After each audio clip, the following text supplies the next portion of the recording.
A two-day visit to the Albertine Graben has left smiles on the faces of top government officials, among them the head of public service, Lucena Chobe, who witnessed the readiness of the oil companies to produce oil. There's no more doubting, Tom. There's no more questions.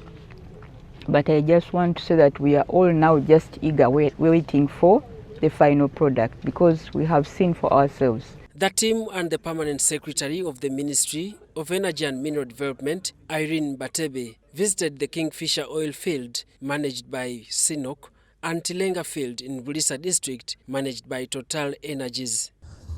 A normal drilling rig like this being here, you'll be hearing the noise with activities going on. You'll be hearing the noise on the other end of the village. But you can't even hear, you can barely hear anything. Uganda has an estimated 6.5 billion stock tank oil in the ground, ready to be harnessed. Of that, 1.4 billion barrels is recoverable.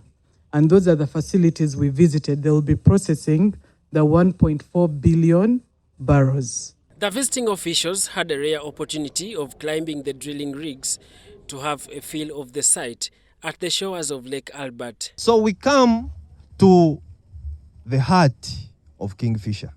In my background is one of the oil wells which Uganda is projecting to have its first drop in mid next year. That will be June. According to the operators here at the facility, the drilling process goes underground with about 5 kilometers down under the water, and that is under Lake Albert. So you can see how deep now this reservoir is. It's way under the lake. There were some concerns about how safe is the lake, but you can see that the oil activities actually are. Thereafter, the team visited the central processing facility, where facilities including crude oil treatment, gas treatment, crude oil storage and export facilities, LPG production, among others, are being put up. That shed, we have our compressors for all the gases that we pick from the separators. So those gases come to this stage, they are cooled, compressed. As government advances the implementation of the National Development Plan 4, the oil and gas sector is a major boost socially and economically. The oil and gas project has so far attracted foreign direct investment to the tune of $7.5 billion US. Number two, you have witnessed the road infrastructure. We had to work on the different infrastructure. Right now, we are standing at Kabalega International Airport, a critical piece of the project in terms of logistics. So putting together this infrastructure also required time to ensure project readiness. I want to thank the President of this Republic of Uganda, because it is his wide leadership that has made these projects come to where they are. You all know the struggles he went through to convince Cabinet and to convince Parliament to have these projects take off. The Tilenga oil field, managed by Total Energies, has maintained the commitment to process 190,000 barrels of oil per day. The field has a total of 29 well pads with over 400 wells. As I said before, we have also SIMOPS, simultaneous operation from construction, which they have between 35 to sometimes 50.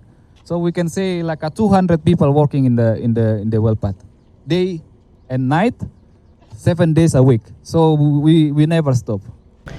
A section of Ugandans and some parts of the international community have been protesting the drilling for oil in Uganda, citing environmental factors. However, stakeholders have established various facilities with the capacity to mitigate potential harm of oil to the environment. We also got approval from NEMA to go ahead implementing this project in compliance with the national regulations and also the international best practices. During the 63rd independence celebrations, President Yoweri Kaguta Museveni described the sector as a game changer that will propel Uganda to double-digit GDP growth once production begins. We have seen the potential of opportunities that we are going to see after the production of oil comes through. We are going to see direct employment by the technical people.